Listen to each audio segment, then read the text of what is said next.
What's up, Starcraft fans? Today we're doing the tier list for infection detected on Mal Warfare. Brian, let's hear the mutation.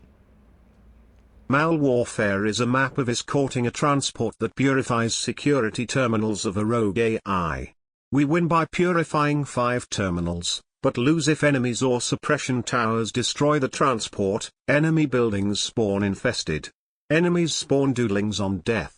Everything explodes upon death, including the doodlings and infested. So how I rated the commanders for this week is 1. How well they survive or avoid the explosions from the enemies and the doodlings. Number 2, how fast they can move to the transport to prevent the explosions from happening under the transport and then damaging it too much if you wanna not lose it. And number 3, how well you can defend at home, because Outbreak will send the aberrations after 20 minutes to your base. Abathur is B. He does just fine when he is able to get his swarm host defending the base and also pushing on offense. The Locust will be able to absorb all that explosion stuff when the swarm hosts themselves get enough biomass. The reason he's not higher is because the early game is really troublesome for Abathur, and he will need a lot of help to get to the mid and late game where he will truly shine. Once he gets to the mid game though, he will be able to push out even up to the most late or the furthest of map objectives, and he should be able to carry more than his weight to justify the B tier. But again, not higher because the early game is such a pain. Prestige wise, second one, because you obviously want better swarm hosts and better locusts. Alarak is B for me. On defense, yes, the cannons are not that great on their own, but with overcharge, they should be able to survive, especially if what you do is put a very durable build like a cybernetics core in front and then overcharge that or the cannons behind it so that the aberrations don't get through.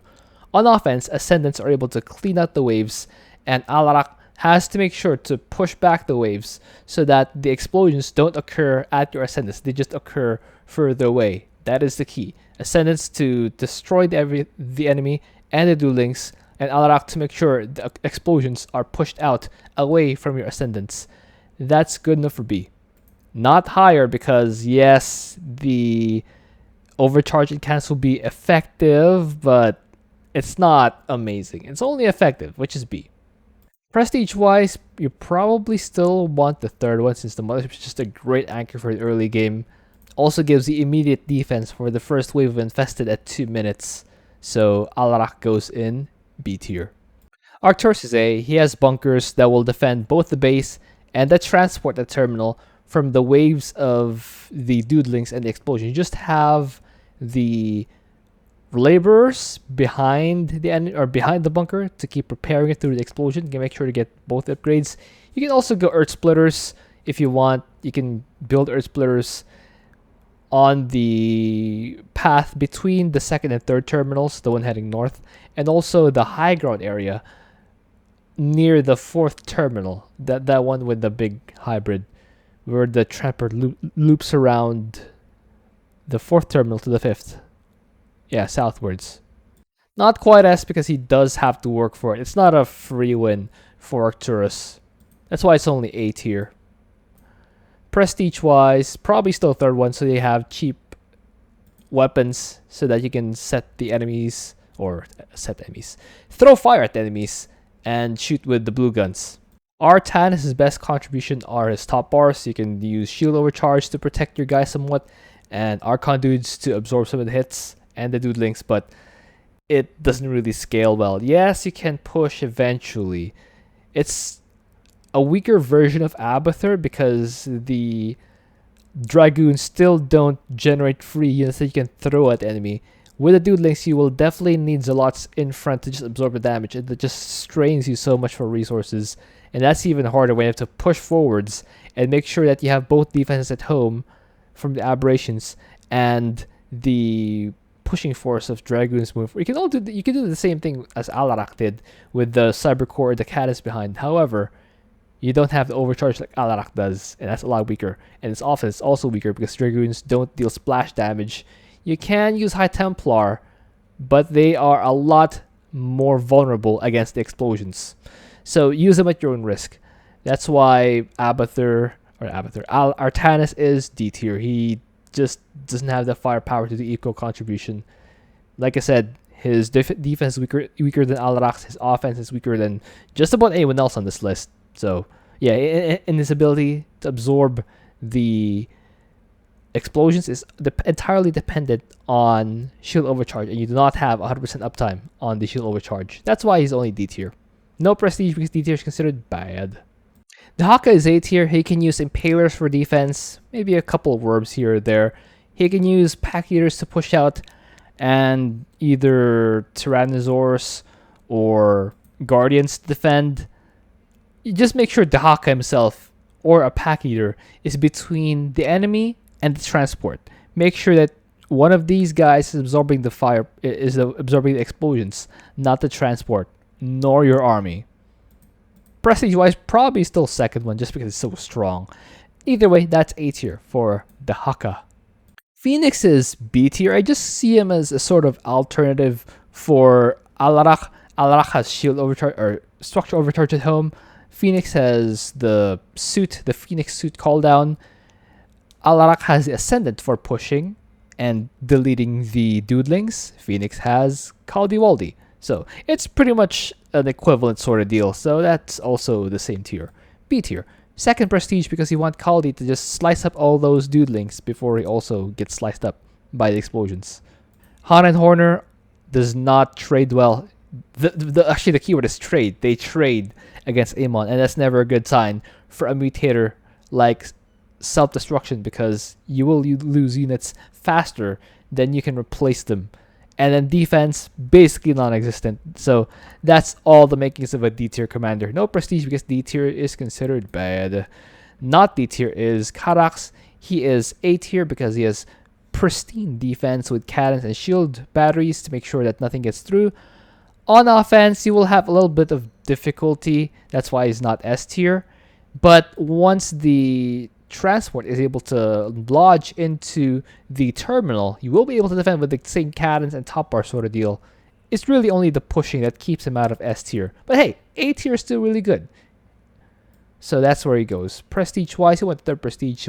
So you have more Solar Lance ability to just clear out stuff and just use Orbital Strike on stuff that you need to shoot down.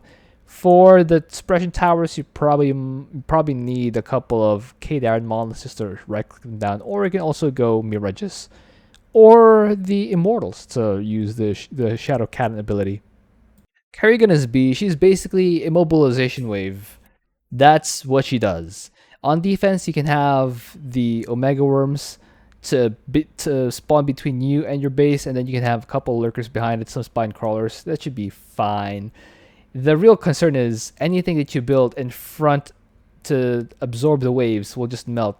Dude Lords, yes, will be able to shoot Dudelings, but when you get to the 4th and 5th waves, especially if you're doing most of the work, and you don't actually position your Dude Lords in the correct position all the time, meaning your position is imperfect, the dudes can get under your Dude Lord and then start dealing the Explodey Splash on your Dude Lords, and that's never a fun idea. If you can play extremely well, you always know where to position your Dude Lords. You always know to retreat your Ultralisks. You always have Lurkers in time to intercept the Duelings before they explode. Yeah, you can do it. That doesn't mean it's great, but it's still above average. It's still more than equal contribution. That's why Kerrigan is still B tier. Prestige-wise, probably no prestige.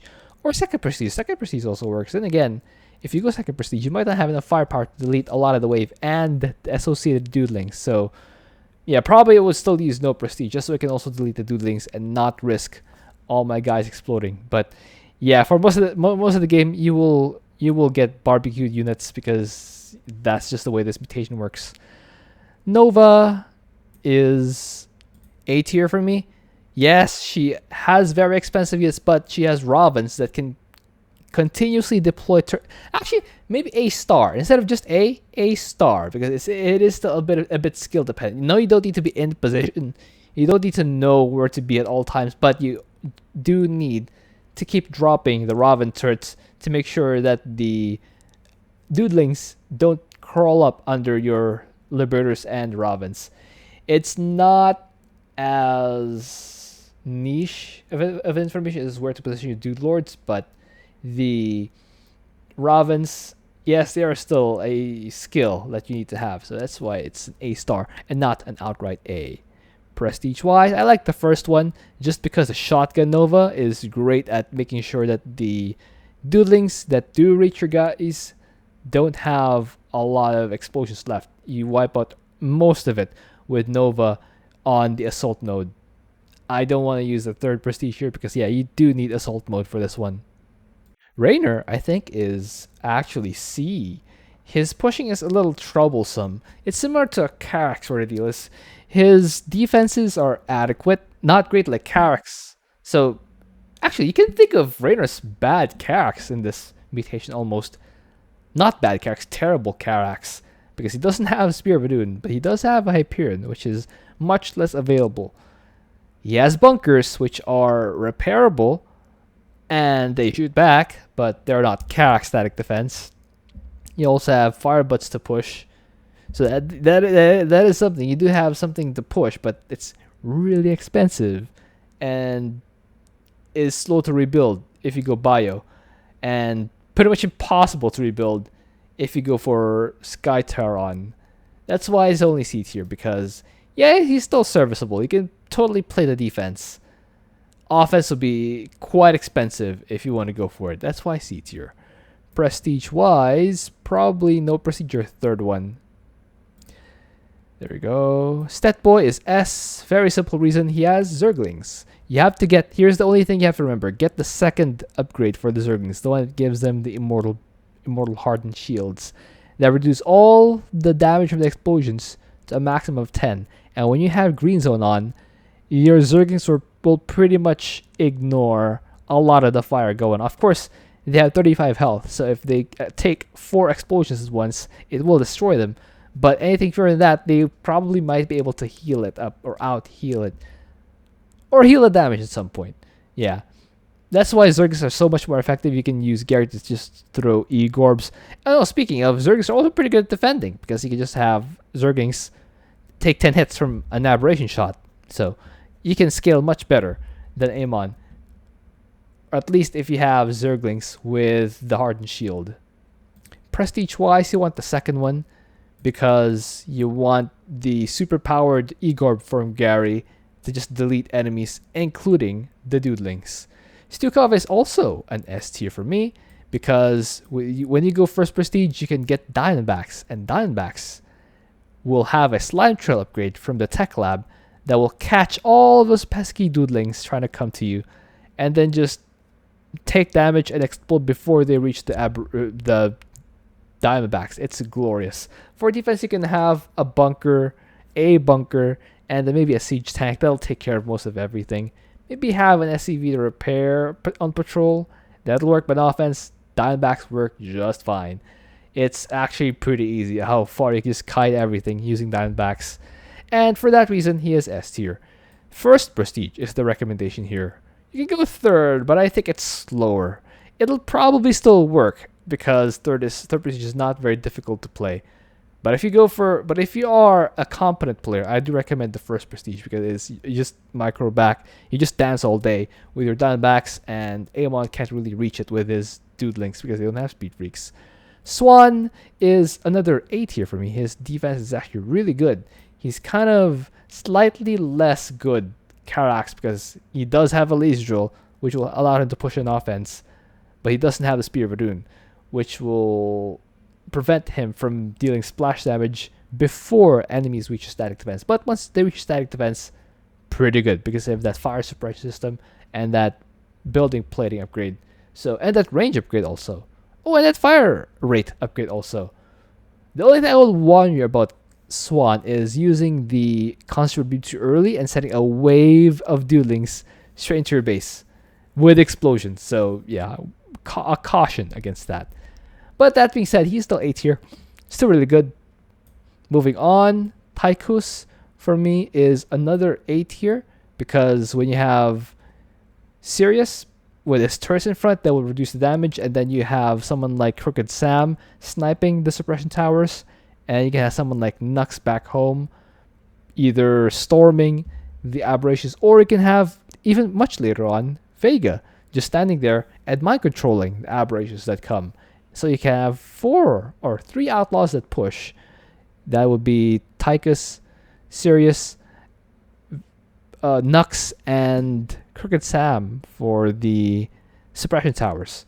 It's pretty neat, but it's kind of, you are susceptible still to explosions. You're not really resistant. You're still susceptible to getting exploded on, especially if you get surrounded for Tychus, for example, especially before Tychus. Oh, even more especially for Crooked Sam because it doesn't splash. So yeah, it's only A tier for Tychus, not S tier. Moving on, Vorazun is also not A tier, but she's not S tier either. In fact, she's pretty much on the opposite end. She's D tier because her units, yes, they have Shadow Fury, but it takes a long time for them to charge up for another attack after they use their Shadow Fury. That means in that time, Broodlings will be able to do a surround on them and then splash them and make you have a really bad day. Yeah, it's not a great week for Vorazun fans. So that's where Vorazun goes. Zagara is, believe it or not, I think you see, because Zagara, yes, she trades and yes, she will peter out at some point. But I do still think that the contribution she gives of just having stuff explode in Aemon's face, and you can trade reasonably well to carry your own weight. That's a keyword, carry your own weight. That's probably enough to push them to C tier. They're not soloing this if you play normally. If you play normally, you run out of resources. You have to be ultra efficient to beat this solo. But when you're in your party, when you're in the solo queue, you will be matched with someone who is also expected to carry the load. That's why, Zagara, you'll have a very fun, equal contribution game. But a very fun one. And that does not kick them out of C tier because it's still very fun. Prestige wise, probably first one, so you can get a lot of explodies. You can also go for a third one if you're really good at microing Zagara and preventing damage from going to Zagara. That's also fine. And finally, Zeratul is S tier because he has Cadence and he has Void Templar, which will annihilate the suppression towers. And when they blink through the Broodlings, they just erase everything. That's going to make your life easier. Oh, when you want to put a couple Cadence and maybe a Monolith at your expansion, because when the aberrations arrive, you will need something to slow it down while the Cadence shoot at. That should be a pretty good strategy. All right. Top of S tier for me is probably Stetboy because of those undying Zerglings. Second one is probably Zeratul because Cadence are really good. And third one is Stukov because Diamondbacks are still pretty effective against Infested, but you need to micro more. You need to actively dodge with your fighting army. And you know that you don't have a hero. You do have the Apollos and Alexander. They don't last very long. For A tier, my top of A tier is probably Arcturus. Just because he has good defense and good offense. He's a pretty well-rounded commander. Speaking of well-rounded, I think, Dehaka also right there. Because defense, again, just impalers and the Primal Worm offense. You can have the rest of your army on offense. Not as fantastic as Arcturus because, again, Earth Splitters, you're pretty much unchallenged as long as you have bunkers between yourself and the enemies. I think Arcturus and Dehaka should be top of those. Next one is probably... I think Nova and Karax are sort of tied, but in a different sense, because Karax is the guy you want for defense, Nova is the guy you want for offense. So they're equally good in what they do, and they have the opposite weakness. That's why they pair well in a team together. But I wonder if Tychus, and I think Tychus maybe would be above these two because he still has pretty good offense and defense. It's a little bit more careful. Tychus is more complete as a commander. Swann, I think Swann just stays there. He's not as good as Karax because yes, he does have Wraith for pushing, but you don't have instant static defense build. You just have to keep microing your workers to keep building those static defense and then salvage it and then rebuilding it. It's a lot of attention and it's not a very smooth experience unless you're like a really fast player. If you're play 1v1, you're Diamond League and above, you can probably play Swann just fine. B tier, I think Kerrigan tops this pretty easily because immobilization was just so good. Her only real problem is air, and this map is not known for having a lot of high tier air comps. There is that one comp, I think it is the Fleet of the Matriarch that do send carriers, so you gotta watch out for that. But the rest should be fine. But yeah, watch out for the Doodlings just crawling under your Dude Lords, crawling around your Ultralisks and stuff. It'll be painful, but it's pretty effective still. Next one for me, actually I think this might be correctly ordered already. I'm just quite wondering where to place Abathur because his mid game is, or its early game rather, is pretty pathetic. It's pretty painful, and I think I might slide to the bottom of B just for that. I mean, he's not bad. He can definitely carry more, but he needs to be carried to the mid game. That's why I don't think he's like really carry. He's actually probably close to C, but the fact that Raynor and Zagara are there probably pushes him out of C. Speaking of, I think, yeah, the C is correctly ordered. I like having static defenses Raynor. Actually, yeah, I like having static defenses Raynor. And you can still use the Hyperion to just keep jumping forward, dealing damage, clearing stuff. Meanwhile, the SCVs are behind, building bunkers and stuff so that your Marines can sit inside shooting at the enemy. And you can have siege tanks built also. That also works. No problem with that. Bottom of D tier, I think Han and Hornet below Vorazun because both these guys have cannons. Yeah, Artanis, Guard, and Shell, if you don't go with their prestige. He still has shield overcharge if you do go with their prestige. So you will have more pushing power. And for Vorazun, you just have the same cannons for defense as Artanis. Nothing special. That's why she's only D tier. For Han and Horner. Yeah, Han and Horner. No static defense. That's why they're bottom of the tier list this week. There are 9 commanders in B tier or lower, so combinations of commanders would be great for. Actually, combinations of commanders who together would be better than Stukov on his own. Definitely the Zagara Artanis combination. It's a tried and tested combination. Zagara just throws Zerglings and they get shield overcharge and or Garden Shell, and they will just refuse to die. Fenix Abathur, probably another good combination because Fenix comes out really early in time to intercept the first infested wave, which is pretty big. If you wanna dodge annoyance, make sure that you have something for the first wave, and that's what Kaldi does. Another one is maybe Alarak Zagara too, because Alarak's really great at late game. Zagara's more early game oriented, so Zagara's role is to carry Abathur. Actually, also, yeah, Abathur and Zagara. So Zagara's role to carry these two commanders into the late game, then they're all fine. Better than Stukov, I might say. Alright guys, hope you enjoyed that. Thank you for watching. If you have an idea of what else you do, please leave it in a comment. I will see you guys next time.